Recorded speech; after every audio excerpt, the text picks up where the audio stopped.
καλή ακαδημαϊκή και πνευματική πρόοδο να έχουμε όλοι, ευχόμαστε. Και ήθελε ο Χριστός να είναι δίπλα μας σε όλα μας τα βήματα το 2026. Και έτσι κι εμείς με τη σειρά μας να κάνουμε κάποια βήματα προς τον Θεό. Και ελπίζουμε, σαν Χριστιανική Θετική Ένωση, έτσι, με τις ευκαιρίες μας, με τις δραστηριότητές μας, έτσι να βάλουμε κι εμείς ένα λιθαράκι σε αυτή μας την προσπάθεια. Σήμερα είναι μεγάλη μας χαρά, αλλά και τιμή, που έχουμε μαζί μας τον κύριο Ελευθέριο Ελευθεριάδη, επαγγελματία ψυχολόγο και ψυχοθεραπευτή. Είναι αρκετά έμπειρος, ειδικά σε τέτοιες φοιτητικές ομιλίες και σίγουρα πολλοί από εσάς έχετε ακούσει κάποιες από αυτές. Είναι πολύ χαρά μας που είναι μαζί μας και το βήμα είναι ολόκληρο.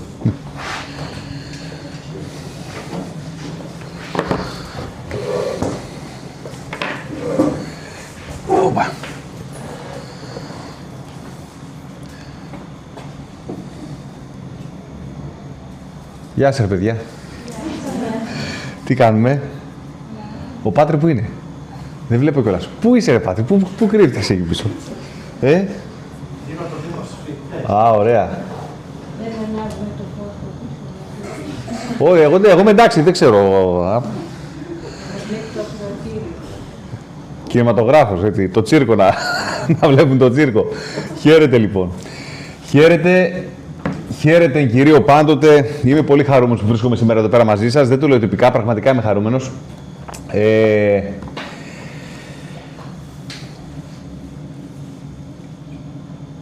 Έρχομαι κι εγώ μέσα από τα σπλάχνα των κατηχητικών και όπου υπάρχουν τέτοιες πρωτοβουλίες, με όποιον τρόπο μπορώ, θέλω, ας πούμε, να είμαι παρόν και να βοηθάω από το μετερίζιμο.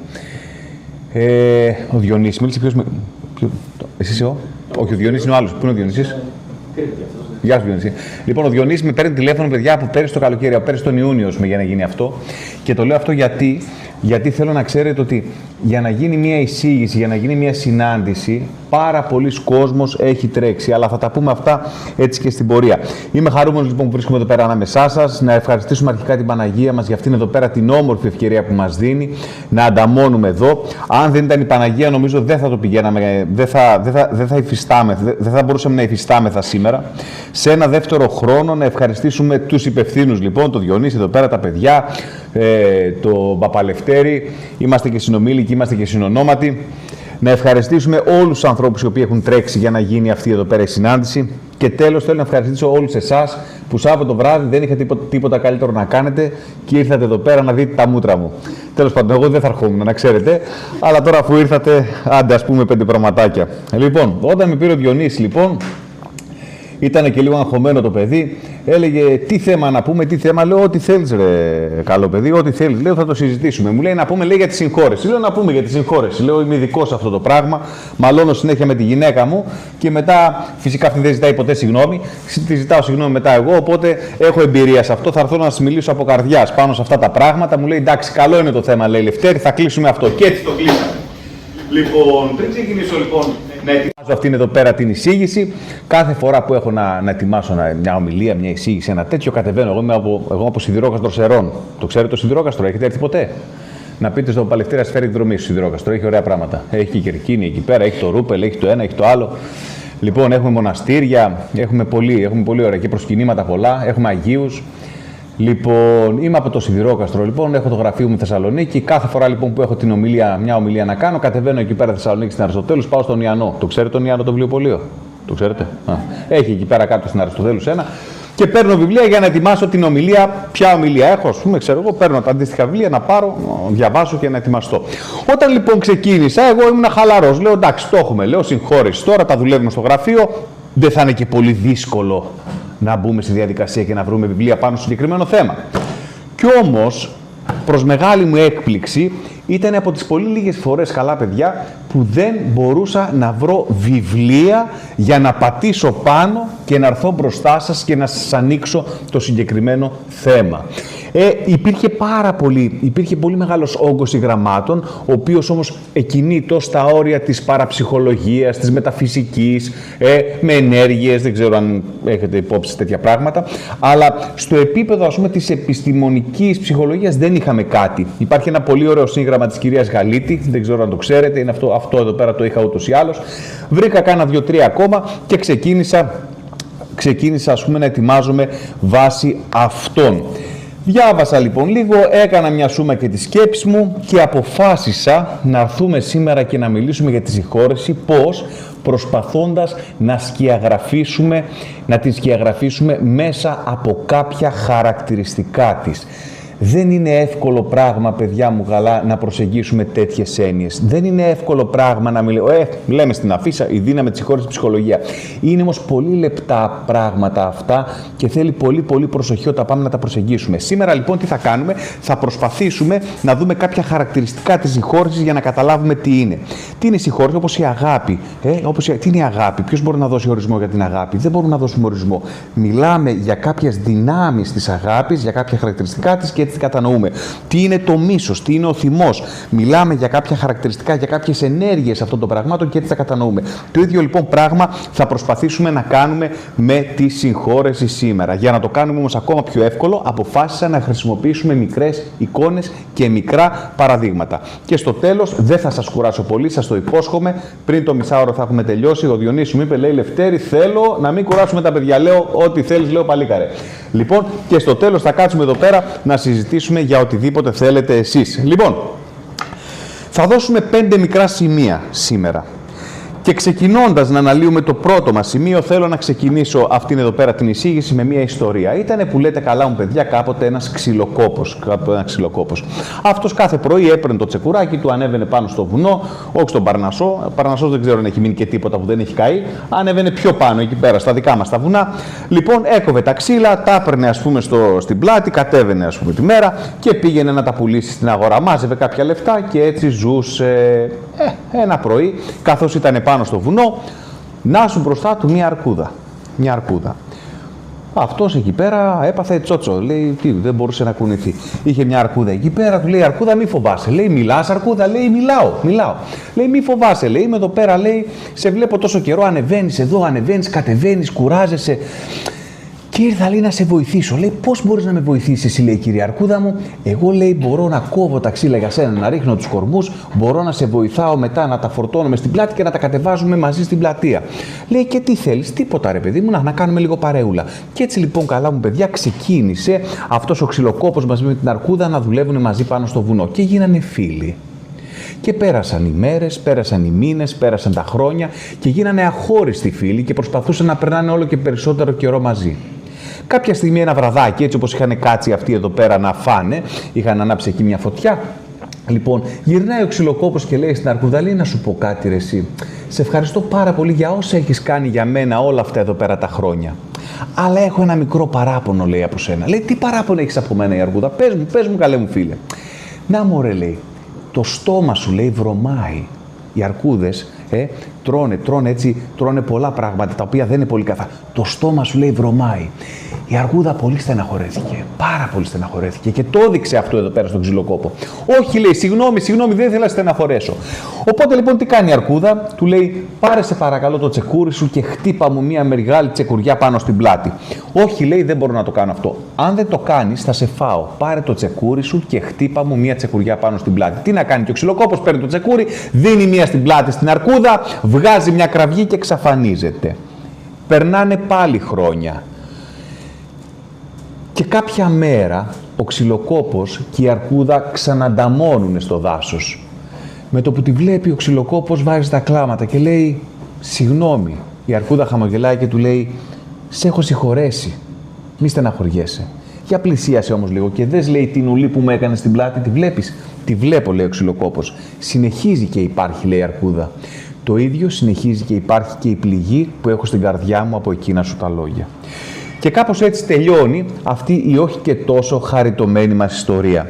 Τι θέλει τώρα αυτή η ιστορία να μας πει και τι σχέση έχει με το θέμα, καλά παιδιά, με το οποίο συζητάμε? το να συγχωρέσεις κάποιον ή το να λάβεις συγχώρεση από κάποιον, δεν σημαίνει ότι τα σημάδια που έχουν δημιουργηθεί στην ψυχή φεύγουν από εκεί πέρα.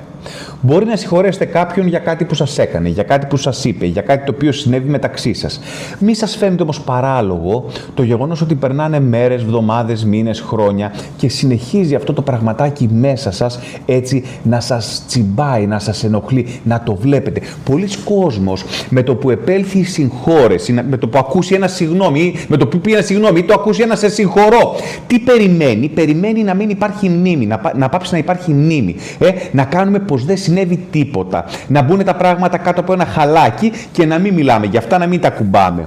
Το περιστατικό μπορεί να πέρασε, οι ενέργειες όμως του περιστατικού είναι κάτι το οποίο μένει ενεργό. Εγώ κάπνιζα, να σας πω την αλήθεια, σαν φοιτητής, έτσι κάπνιζα πολύ, κάπνιζα πάρα πολύ μπορώ να πω. Δόξα τω Θεώ, έδωσε η Παναγία και αυτήν εδώ πέρα την κακιά συνήθεια, έτσι μου την πήρε από πάνω μου. Παρ' όλα αυτά, το τι αντίκτυπο έχει αφήσει αυτό το τσιγάρο πάνω σε μένα, αυτό εδώ πέρα μπορεί να μην περάσει και ποτέ. Όλη εκείνη η πίσα που μάζεψα στα πνευμόνια μου, μπορεί να μην περάσει και ποτέ, δεν ξέρω, δεν είμαι γιατρός.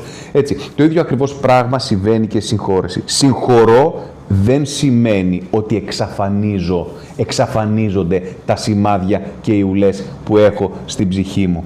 Αυτό είναι το πρώτο σημείο που θέλω να κρατήσουμε από τη σημερινή μας συνάντηση. Και πάμε να ξεδιπλώσουμε τη σκέψη μας σε ένα δεύτερο σημείο. Εδώ πέρα θα κάνουμε τη χρήση μιας εικόνας. Θέλω να φανταστείτε ότι ξεκινάμε να κάνουμε μια επιχείρηση, μια δουλειά. Εγώ, ας πούμε, με την... Ποιο είναι το όνομά σου? Χαριτίνη. Χαριτίνη, έχει πολύ ωραίο όνομα. Εγώ τη Χαριτίνη, λοιπόν, ξεκινάμε και κάνουμε μια δουλειά οι δυο μας. Βάζουμε λοιπόν από 20, από 30 χιλιάρικα. Από πόσο να βάλουμε, Χαριτίνη? Να βάλουμε από 30 χιλιάρικα. Βάζουμε από 30 χιλιάρικα και οι δύο και ξεκινάμε την επιχείρηση. Αναλαμβάνω εγώ τα οικονομικά, γιατί είμαι και πιο στην πιάτσα, έτσι τα ξέρω τα μουχαμπέτια. Οπότε τι γίνεται, μόλις έχω πάρει και τα 30 χιλιάρικα της Χαριτίνης, εξαφανίζομαι. Και κάνω τη ζωή μου. Και δεν αφήνω δεκάρα τσακιστή. Η Χαριτίνη, το καημένο το παιδί εδώ πέρα, προσπαθεί, παλεύει να ορθοποδήσει, να κάνει να ράνει. Γυρνάω μετά από 2, μετά από 3, μετά από 4 χρόνια και της λέω: Χαριτίνη μου, 1000 συγγνώμη, θα με συγχωρέσεις? Θα με συγχωρέσει, Χαριτίνη. Πάρα πολύ ωραία. Θα με συγχωρέσει γιατί είναι καλό παιδί και γιατί έτσι προσπαθεί να είναι και προσπαθεί να είναι αγωνιζόμενη εν Χριστώ. Άμα σου ξαναπώ να κάνουμε δουλειά μαζί, θα ξανακάνεις δουλειά μαζί μου? Ακριβώς. Αυτό εδώ πέρα είναι το δεύτερο σημείο που θέλω να κρατήσουμε από τη σημερινή μας συνάντηση. Συγχωρώ δεν σημαίνει ότι οφείλω να γυρίσω σε μια προηγούμενη κατάσταση. Το να με συγχωρέσει η Χαριτίνη είναι κάτι το καλό. Αν όμως ξανακάνει δουλειά μαζί μου είναι ηλίθια. Το καταλαβαίνετε αυτό? Αυτό που σας λέω είναι πάρα πολύ σημαντικό. Το να με συγχωρέσει είναι κάτι πολύ καλό. Αλλά αν ξαναμπεί σε διαδικασία και κάνει δουλειά μαζί μου, είναι ηλίθια. Φυσικά δεν είναι προσωπικό, έτσι καταλαβαίνεις. Το παράδειγμα κάνουμε. Λοιπόν, τι γίνεται, πολλές φορές, επειδή ακριβώς συγχωρέσαμε, είπαμε να συγχωρώ, τι κάνουμε, πάμε και δίνουμε ακριβώς τις ίδιες ευκαιρίες όπως και πρώτα. Και τι γίνεται, την ξαναπατάμε και δεύτερη φορά. Και την ξαναπατάμε και τρίτη φορά. Και την ξαναπατάμε και τέταρτη φορά. Και εκεί πέρα αρχίζουμε, θυμώνουμε με τον εαυτό μας, εκεί πέρα θυμώνουμε με τον Θεό, λέμε πού είναι ο Θεός, θυμώνουμε με το. Ενώ στην ουσία, εδώ πέρα τι, έχουμε μπλέξει τα πράγματα. Άλλο συγχωρώ και άλλο ξαναδίνω την καρδιά μου. Ας το κρατήσουμε. Επίσης, υπάρχει και το άλλο κακό κείμενο σε αυτές εδώ πέρα τις περιπτώσεις. Πολλές φορές οι άνθρωποι φοβόμαστε να συγχωρήσουμε ακριβώς για αυτόν τον λόγο. Απέχουμε από τη συγχώρεση, επειδή λέμε ότι άμα τον συγχωρήσω, τι θα γίνει, μετά θα πρέπει να ξαναείμαστε όπως πρώτα. Εγώ δεν μπορώ να είμαστε όπως πρώτα, οπότε το αφήνω εκεί πέρα και κρατάμε αυτήν εδώ πέρα τη μαυρίλα μέσα στην καρδιά μας.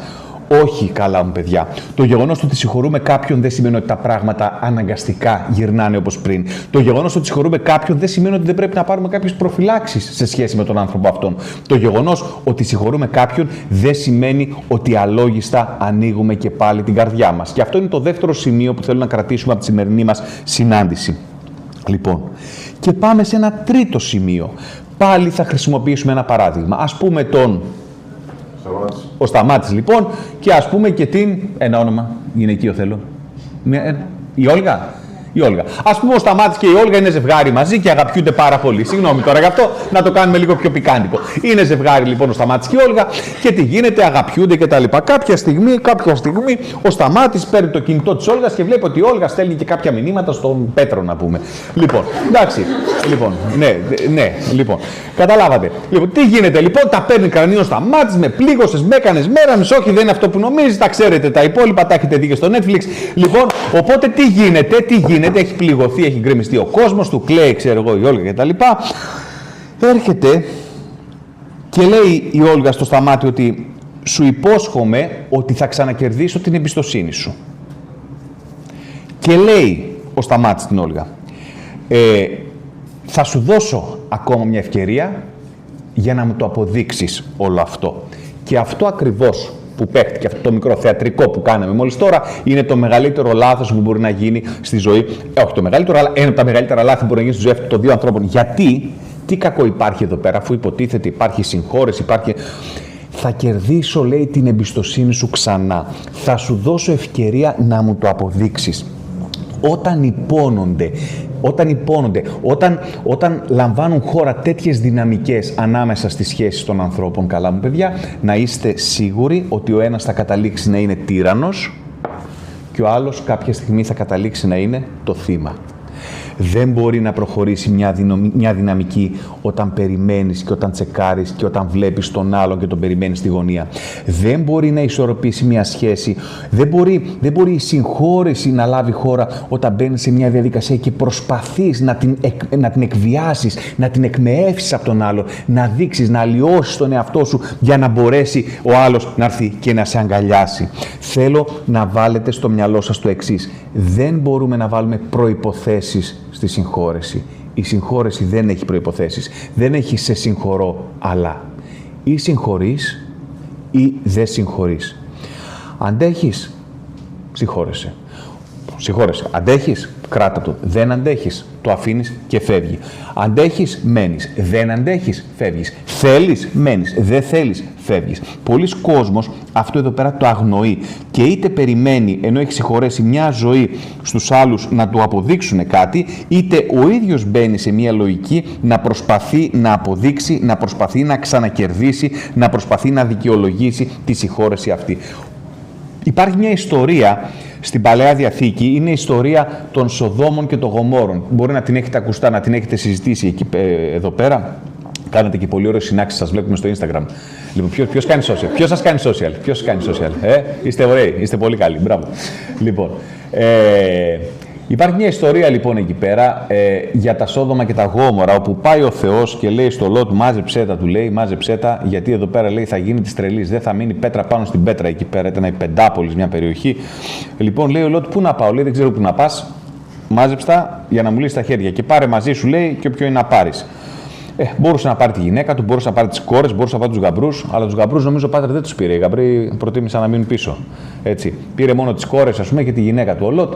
Λοιπόν, και σηκώνεται και φεύγει από τα Σόδομα και τα Γόμορα και δίνει ο Θεός μια εντολή. Δεν θα κοιτάξετε, λέει, πίσω. Δεν θα κοιτάξετε πίσω. Καλά, καλά. Ανεβαίνουν έτσι. Ανεβαίνουν το βουνό. Υπάρχει και μια ωραία, όχι ελαιογραφία. Είναι ένας Αμερικάνος, θα θυμηθώ το όνομά του, δεν το είχα σημειώσει, αλλά. Λοιπόν, και πώς δείχνει το Λότ να φεύγει από τα Σόδομα και τα Γόμορα και τη γυναίκα τυλιγμένη και από πίσω να γίνεται χαλασμός. Λοιπόν,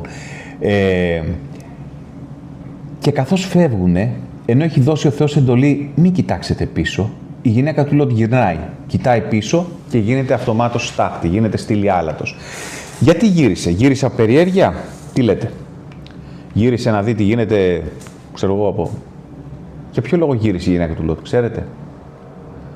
Λένε οι πατέρες της Εκκλησίας ότι δεν ήταν η περιέργεια αυτή που την έκανε να γυρίσει. Αυτό που έκανε τη γυναίκα του Λότ να γυρίσει και να κοιτάξει πίσω ήταν το γεγονός ότι η καρδιά της είχε μείνει στα Σόδομα και τα Γόμορα.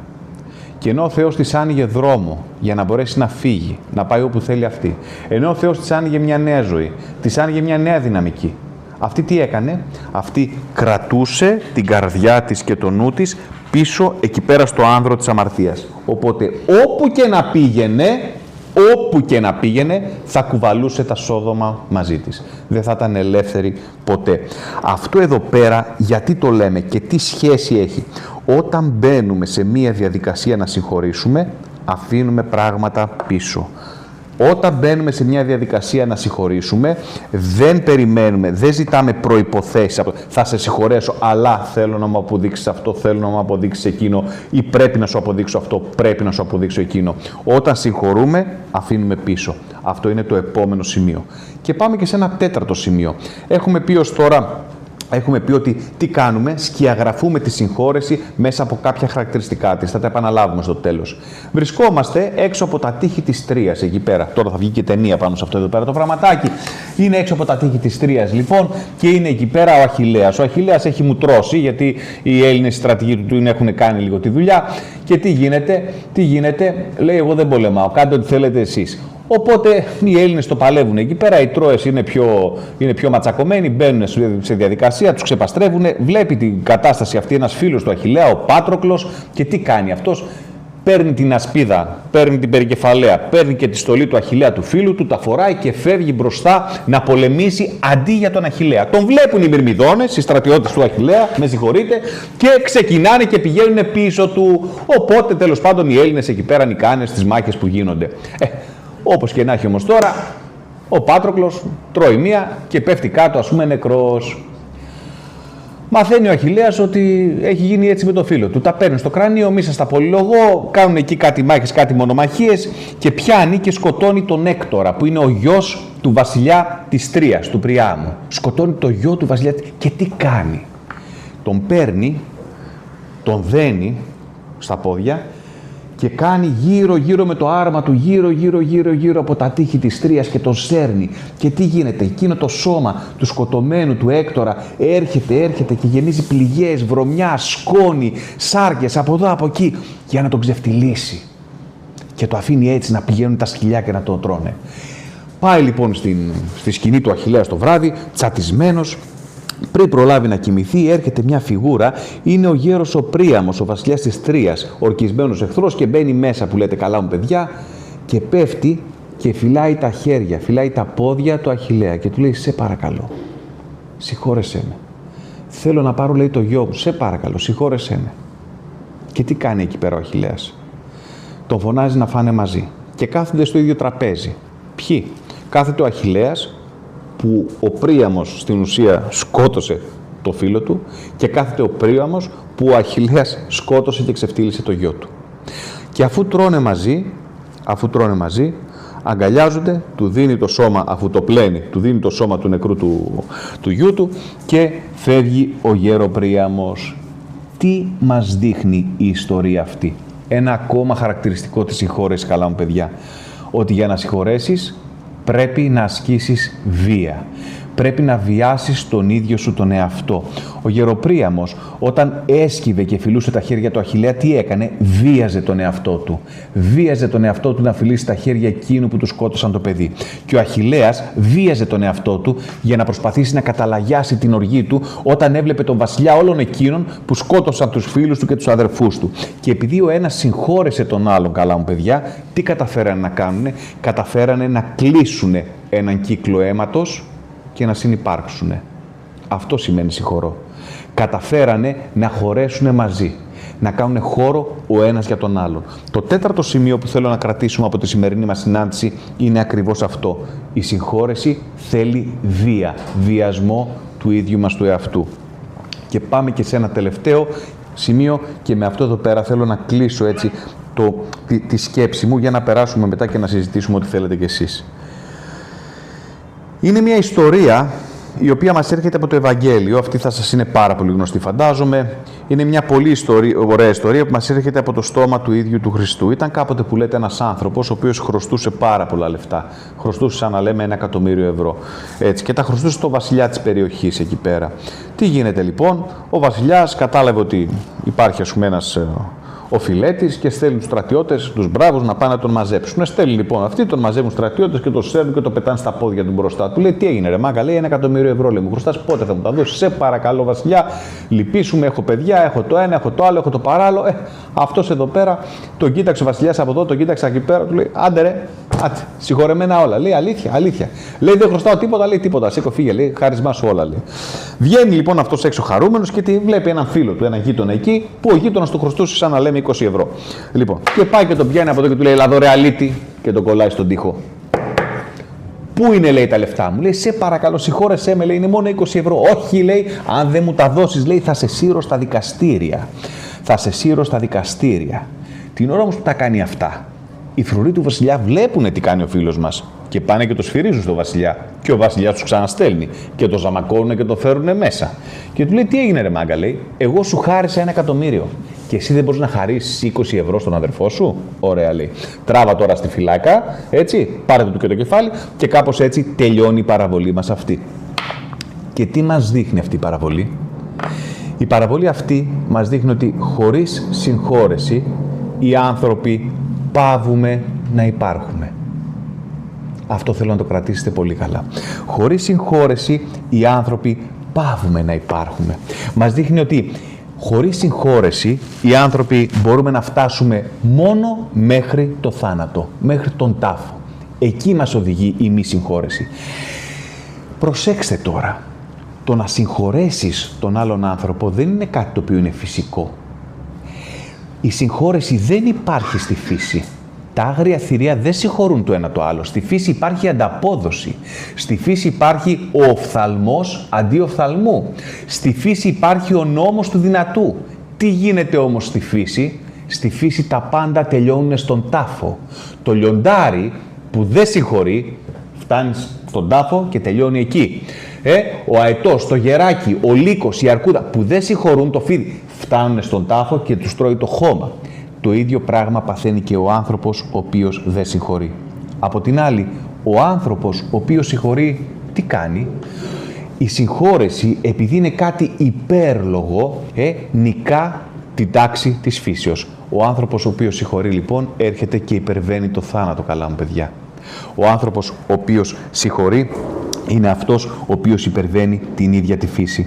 Αυτό είναι το τελευταίο σημείο που θέλω να κρατήσουμε για σήμερα.